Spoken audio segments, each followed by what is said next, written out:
19절에서 31절까지 말씀 제가 한번 봉독해 드리겠습니다. 내용 잘 헤아려 주시면 감사하겠습니다. 슬프고 아프다.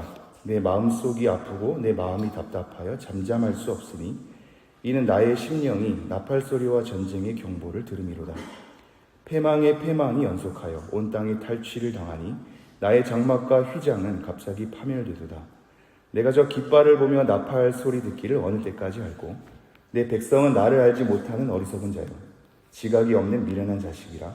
악을 행하기에는 지각이 있으나 선을 행하기에는 무지하도다. 보라, 내가 땅을 본즉 혼돈하고 공허하며 하늘에는 빛이 없으며 내가 산들을 본즉 다 진동하며 작은 산들도 요동하며 내가 본즉 사람이 없으며 공중의 새가 다 날아갔으며 보라, 내가 본즉 좋은 땅이 황무지가 되었으며 그 모든 성읍이 여호와 앞 그의 맹렬한 진노 앞에 무너졌으니 여호와께서 이와 같이 말씀하시길 이 온 땅이 황폐할 것이나 내가 진멸하지는 아니할 것이며 이로 말미암아 땅이 슬퍼할 것이며 위에 하늘이 어두울 것이라. 내가 이미 말하였으며 작정하였고 후회하지 아니하였은즉 또한 거기서 돌이키지 아니하리라 하셨음이로다. 기병과 활 쏘는 자의 함성으로 말미암아 모든 성읍 사람들이 도망하여 수풀에 들어가고 바위에 기어오르며 각 성읍이 버림을 당하여 거기 사는 사람이 없나니 멸망을 당한 자여 내가 어떻게 하려느냐. 내가 붉은 옷을 입고 금장식으로 단장하고 눈을 그려 꾸밀지라도 내가 화장한 것이 헛된 일이라. 연인들이 너를 멸시하여 내 생명을 찾느니라. 내가 소리를 들은즉 여인의 해산하는 소리 같고 초산하는 자의 고통하는 소리 같으니 이는 시온의 딸의 소리라. 그가 헐떡이며 그의 손을 펴고 이르기를 내게 화가 있도다. 죽이는 자로 말미암아 나의 심령이 피곤하도다 하는도다. 아멘. 우리는 항상 솔직함을 생각하게 되면 솔직한 게 정직한 것과 귀결이 되니 우리 마음의 솔직함으로 하나님 앞에 나아갈 때가 많습니다. 우리 마음의 솔직함으로 나아갈 때 오게 되는 문제가 뭐냐면 뭔가 정직한 것 같으나 나의 상황과 나의 삶에 매몰된다는 것이죠. 성경의 여러 장면, 성경의 여러 감정, 하나님 편에서 생각할 바에 대해서는 잘 생각하지 않게 되고 내 상황과 내 삶에 몰두되어서 그 속에서 진심을 꺼내는 겁니다. 그러니까 협소해지죠. 그리고 내 삶이 중요해지고 내 삶의 내용으로 하나님을 찾아가게 됩니다. 우리의 삶의 어떠함에 따라 내 감정이 따라오니 하나님 앞에 기도하는 바도 그 속에서 간구하는 바도 하나님 앞에 메어 달리는 바도 내 상황을 넘어서지 못하죠. 우리가 이러한 상황에 매몰될 때 나와 상황이 다른 성경의 내용을 쫓아갈 수 없게 됩니다. 전혀 나와 다른 삶인 것 같으니까요. 우리가 기뻐하기를 원하는 마음이 가장 클 텐데 그럴수록 성경에서 나오는 탄식에 대한 내용이 그리고 슬픔으로서 고백되는 내용을 쫓아가기가 어렵습니다. 그래서 이스라엘은 전통적으로 절기를 지켜왔던 겁니다. 우리에게 주일 성수가 굉장히 필요한 이유, 사실 모든 날이 주의 날이고 모든 날이 하나님께 예배하는 날이어야만 하는데 하루의 시간을 잠시 멈춰서 하나님께 집중하는 이유, 모든 절기를 통하여서 우리의 감정보다도 그 절기의 내용에 서려진 하나님의 내용을 쫓아가는 이유가 우리의 상황에 매몰되지 않고 공동체로 서게 하기 위함이고 하나님의 넓으심 가운데 우리의 인생을 놓게 하기 위함입니다. 지금 예레미야의 내용도 마찬가지입니다. 우리의 삶에 이 정도의 탄식과 슬픔은 헤아리기가 어렵죠. 나라의 멸망에 대해서 슬퍼하다니요. 물론 이 중에는 나라에 대한 안타까움을 가지고 눈물로 기도하는 분들도 있겠습니다. 그러나 우선 저에게도 나라를 그렇게 생각하지 않거든요. 나라에 대한 것을 놓고 눈물로 기도한 적이 언제인지 기억이 나지 않습니다. 교회 전반도 그렇습니다. 교회에 대해서 기도하긴 하지만 교회는 사실 모든 성도의 모임 아닙니까? 성도의 모든 삶에 대해서 생각하면서 잘 기도하지 않거든요. 내 삶에 대한 기도로만 벅차고 내 삶에 몰두되어서 하나님을 찾기에만 급급한 그런 삶입니다. 그러니 예레미야의 심정을 쫓아갈 수 없죠. 예레미야의 탄식을 쫓아가기가 어렵습니다. 그럼에도 불구하고 하나님은 이 말씀 가운데 우리를 초대하고 있습니다. 우리의 삶의 자리를 잠시 내려놓고 예레미야의 심정을 쫓아가며 하나님의 마음을 이해하기를 원하시고 있죠. 우리의 삶에 기쁨이 넘친다 하더라도 아무 문제가 없다 할지라도 나라와 상관없이 우리의 가정의 삶으로 벅차서 그렇게 급급하게 우리의 신앙을 이어간다 할지라도 하나님은 모든 성경의 내용을 통해서 하나님의 넓은 열방을 보게 하시고 그 가운데 서 있는 눈물의 선지자의 심정을 쫓아가게 하시며 하나님의 마음이 어떠한지를 헤아려 보게 하십니다. 이것이 우리가 말씀 속에 들어가야 하는 이유입니다. 내 상황에 맞춘 말씀만 골라내는 것이 아니라 내 상황과 상관없다 할지라도 그 말씀 속에 들어가서 하나님 앞에 서는 것, 그게 공적 예배 가운데 중요성이고 우리와 상관없는 말씀임에도 불구하고 집중해서 하나님 앞에서 씨름하게 될 이유입니다. 그럼 우리가 그러한 헤아림 속에서 한번 보죠. 우리는 나라를 잘 생각하지 않고 우리의 가정조차도 내 개인의 삶의 생각으로 몰두될 때가 많으나 다시 한번 우리가 그 자리에서 이 말씀 속에 들어가서 예레미야의 심정을 조금이나마 이해해보고 하나님의 마음을 헤아려 보는 은혜가 있기를 간절히 소망합니다. 제가 19절 말씀 읽겠습니다. 슬프고 아프다. 내 마음속이 아프고 내 마음이 답답하여 잠잠할 수 없으니 이는 나의 심령이 나팔 소리와 전쟁의 경보를 들음이로다. 지금 예레미야가 계속 외치고 있거든요. 하나님 편에서 하나님께 돌아오라. 내게로 돌아오라라는 하나님의 절규를 예레미야가 대신 외치고 있습니다. 예레미야서도 그렇고 이사야서도 그렇고 특별한 선지자들의 말씀을 읽을 때 주어가 약간 함께 혼용되어 사용됩니다. 그러니까 예레미야 스스로 얘기하기도 하고요. 예레미야가 하나님 앞에 대입해서 얘기하기도 합니다. 그러니 내게로 돌아오라라는 표현이 있을 때 이거는 예레미야에게 돌아오라가 아니라 하나님께 돌아오라겠죠. 이따가 이런 비슷한 말씀이 등장하기도 할 겁니다. 예레미야는 끊임없이 하나님 편에서 돌아서기를, 우리의 묵은 땅을 갈아엎기를 계속해서 호소하고 있습니다. 하나님 편에서 서는 것이 무엇인가? 하나님께 속하는 것이 무엇인가? 우리가 애곡해야 될 것이 무엇인가를 계속 얘기하고 있죠. 이러한 흐름 가운데 아무리 얘기해도 돌아올 기미가 안 보이는 겁니다. 그러니 계속 멸망에 대한 메시지가 쏟아지죠. 그래서 이 4장의 앞절에 보면 이 삼중적으로 하나님의 재앙을 선포하고 있거든요. 이 첫 번째가 6절에 보면 시온을 향하여 깃발을 세우라, 도피하라, 지체하지 말라. 내가 북방에서 재난과 큰 멸망을 가져오리라. 이 재난과 큰 멸망을 가져오는 것에 대한 재앙을 선포합니다. 두 번째가 11절인데요. 그때 이 백성과 예루살렘에 전할 자가 있어서 뜨거운 바람이 광야에 있는 헐벗은 산에서 내 딸 백성에게 불어온다. 뜨거운 바람이 불어와서 심판을 행할 것이다. 세 번째가 16절인데요.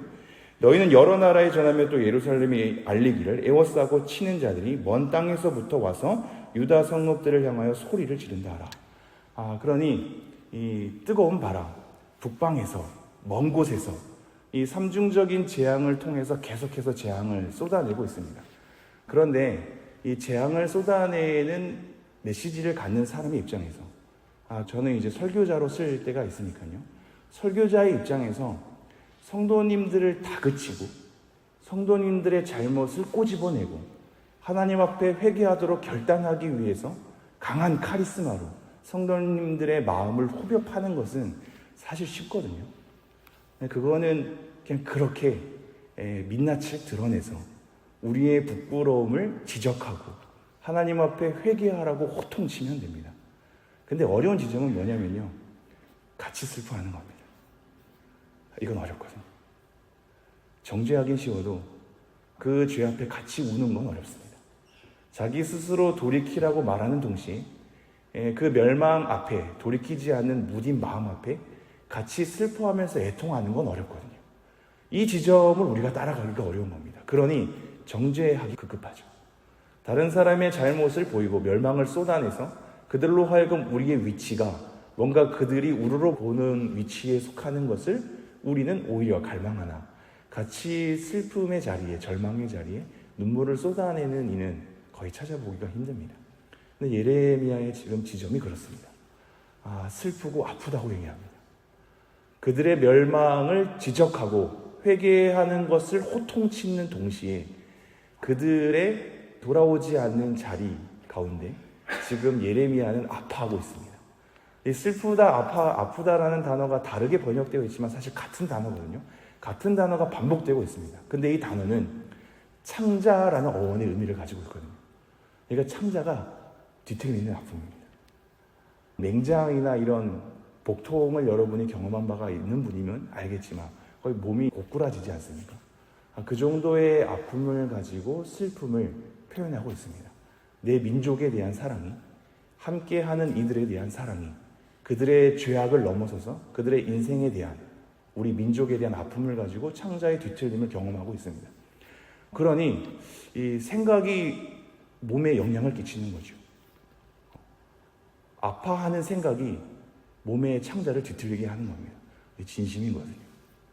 이게 진심입니다. 몸의 반응까지 나오는 게 진심이죠. 지금 예레미야는 그렇게 아파하고 있습니다. 슬프고 아프다.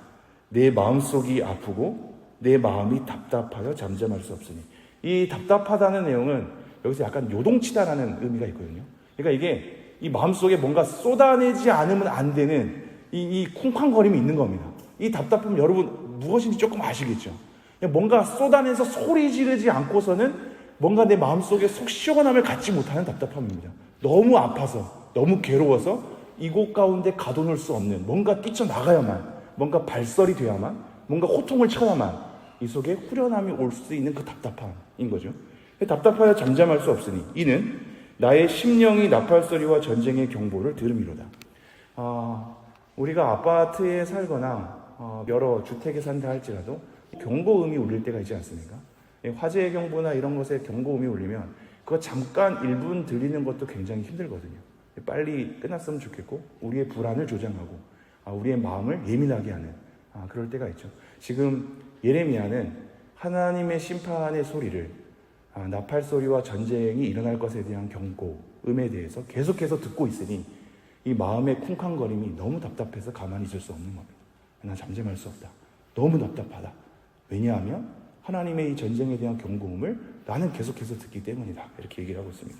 그러면서 20절 패망의 패망이 연속하여 온 땅이 탈취를 당하니 나의 장막과 휘장은 갑자기 파멸되도다. 하나님의 심판이 계속해서 겹겹이 쌓여지고 있죠. 패망의 패망이 연속하여 온 땅이 탈취를 당하니 나중에 어떤 지경까지냐면 나의 장막과 휘장은 갑자기 파멸되도다. 이렇게 얘기합니다. 이거는 두 가지의 의미인데요. 예루살렘 성전을 나의 휘장으로 생각할 수도 있습니다. 그것이 정말 내가 사모하는, 이 성전이 정말로 하나님 앞에 경외하는 자리이기 때문에 나의 자리가 되는 거거든요. 그런데 지금 이 예레미야의 심정을 쫓아오면요, 우리에 대입해서 보자면 호산나 교회는 나의 휘장인 겁니다. 호산나 교회의 아픔이 나의 아픔인 겁니다. 지금 이거는 개인 집을 얘기하는 의미를 넘어섭니다. 1차적으로 개인 집에 대한 파멸일 수 있겠는데요, 나아가서는 이 이스라엘 전체에 대한 흐름으로 가고 있거든요. 그러니까 하나님을 경외하기 위한 예루살렘 성전이 나의 집이 되는 거거든요. 호산나 교회가 나의 집이 되는 거죠. 호산나 교회 성도의 아픔이 나의 아픔이 되는 겁니다. 이거는 내가 그동안 걸어왔던 나의 삶의 터전이고 나의 삶의 추억이 서려져 있고 내가 함께 예배하던 곳이며 함께 공동체로 하나님을 바라봤던 이 교회, 이건 나의 교회이거든요. 나의 교회. 그러니 나의 집이 파멸당하는 것에 대한 느낌을 갖고 있는 겁니다. 그러면서 21절 내가 저 깃발을 보며 나팔 소리 듣기를 어느 때까지 할고, 하나님 어느 때까지 내가 이런 경고의 음을 계속 들어야 하겠습니까? 라고 안타까움을 표현하고 있죠. 22절 내 백성은 나를 알지 못하는 어리석은 자요 지각이 없는 미련한 자식이라 악을 행하기에는 지각이 있으나 선을 행하기에는 무지하도다. 여기선 예레미야로 주어가 등장하는 것 같은데 이때는 하나님으로 바뀐 겁니다. 하나님의 심정 가운데 하나님을 대입해서 내 백성은 나를 알지 못하는 어리석은 자요. 우리가 하나님을 알지 못하는 어리석은 자라고 지적을 하고 있습니다. 여러분 이 지점을 잘 헤아리셔야 합니다. 우리의 신앙적인 열심이 하나님을 놓칠 때가 있게 하기도 합니다. 봉사와 사역의 열심을 하다 보면 사람이 안 보일 때가 있고 사람을 보다 보면 하나님이 안 보일 때가 있습니다. 우리의 신앙의 핵심은 하나님을 사랑하는 건데, 하나님을 사랑하기 때문에 사람을 사랑하는 건데, 하나님을 사랑하기 때문에 교회를 사랑하는 건데, 교회에 대한 사랑과 사람에 대한 사랑이 어느덧 하나님을 사랑하지 않게 하기도 합니다. 우리의 봉사와 열심에 매몰되다 보면 그것은 하나님을 위한 열심이었는데 어느덧 하나님은 온데간데 없고 나의 열심으로 채워질 때가 있습니다. 하나님을 알지 못한다는 것은 그런 거거든요. 기도의 자리에 있어도, 예배의 자리에 나와도, 봉사의 자리에 열심히 서도, 사역을 열심히 해도 하나님과의 교제 없이 종교적 열심은 펼쳐질 수 있습니다. 이게 무서운 겁니다. 이것에 대한 착각을 깨우치지 않으면 우리는 그 열심대로 흘러가기 마련이거든요. 그러니 마태복음에서는 이렇게 얘기하죠. 자기가 선지자 노릇도 하고 귀신도 쫓아내고 하나님의 모든 권능의 일을 행하기도 합니다. 그런데 그렇게 주여 주여 부르짖거든요. 주여 주여 부르짖는 자마다 천국에 들어갈 것이 아니다라고 하면서 그 다음 구절이 뭐냐면 내가 너를 알지 못한다입니다. 굉장히 허무한 지점 아닙니까? 그토록 하나님 앞에 일을 했고 내가 그토록 그리스도의 이름으로 뭔가를 한 것 같은데 선지자의 일도 하고 권능의 일도 펼치거든요. 귀신도 쫓아내는 능력의 일을 다 행하기도 합니다. 그런데 하나님이 나를 모른답니다. 그러니까 그 열심과 능력의 행함은 하나님 없이 한 것이며 하나님과의 교제 없이 한 겁니다. 그러니 하나님이 모르죠.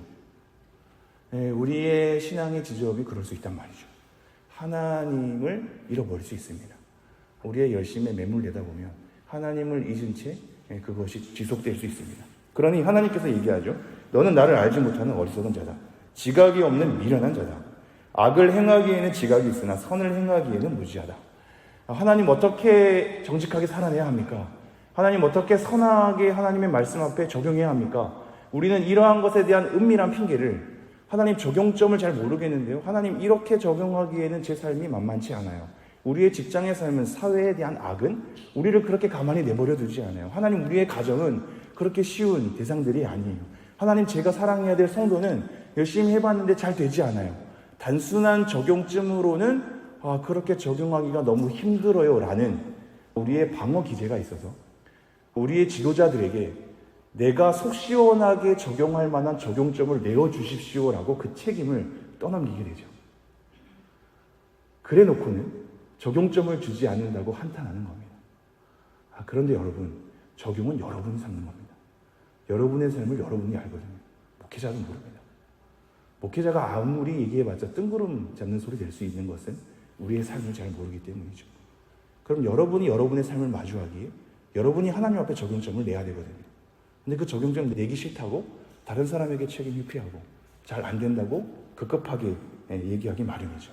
그런데 신기하게도 이렇게 적용점을 삼으며 선을 행하기에는 우리가 무지한데 악을 행하는 것에 있어서는 머리가 기가 막히게 돌아갑니다. 저 사람에 대한 미움 감정을 어떻게 내가 복수할지는 철저한 계획과 은밀한 감정의 보복으로 그 사람에게 다가갈 수가 있죠. 이것이 우리의 신앙의 한 주소이기도 합니다. 악을 행하기에는 굉장히 지식을 많이 쓰나 선을 행하기에는 무지한 거죠. 23절입니다. 보라, 내가 땅을 본즉 혼돈하고 공허하며 하늘에는 빛이 없으며 23절부터 쭉 흘러가는 이 내용이 창조를 뒤바꾸고 있거든요. 지금 많이 등장하는 문구 아닙니까? 23절. 보라, 내가 땅을 본즉 혼돈하고 공허하며. 이거 창세기 1장 2절에 등장하는 거거든요. 땅이 혼돈하고 공허하며 흑암의 깊은 가운데 있고 하나님 앞에 질서가 만들어지기 이전의 물질 상태입니다. 첫째 날부터 빛이 있으라 하기 전에 그 빛이 없었던 물질의 최초의 상태, 혼돈하고 공허하며 흑암의 깊음 중에 있는 상태. 모든 질서가 마련되기 전, 모든 물질이 드러나기 전, 모든 빛을 통하여서 그 하나의 존재가 두각을 나타내기 전, 그 모든 상태의 어그러짐 속으로 다시 돌아가겠답니다. 하나님이 창조해서 이미 질서를 지어놨는데 그 모든 것이 다시 퇴보하는 거죠. 혼돈하고 공허하며 하늘에 빛이 없으며. 24절. 내가 산들을 본즉 다 진동하며 작은 산들도 요동하며. 25절. 내가 본즉 사람이 없으며 공중의 새가 다 날아갔으며. 이 모든 하나님의 창조 질서가 하나씩 하나씩 다 없어지는 거죠. 26절. 보라, 내가 본즉 좋은 땅이 황무지가 되었으며 그 모든 성읍이 여호와 앞 그의 맹렬한 진노 앞에 무너졌으니. 이 모든 창조 질서가 다 파괴되는 것에 대한 하나님의 심판을 얘기하고 있습니다. 그러면서 27절 이렇게 얘기합니다. 여호와께서 이와 같이 말씀하시길 이 온 땅이 황폐할 것이나 내가 진멸하지는 아니할 것입니다. 이 하나님의 이 여지를 읽어내셔야 됩니다.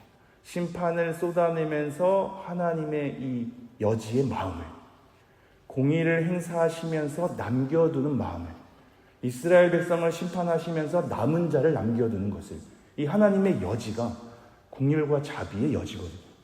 이것을 다 진멸하지는 않는답니다.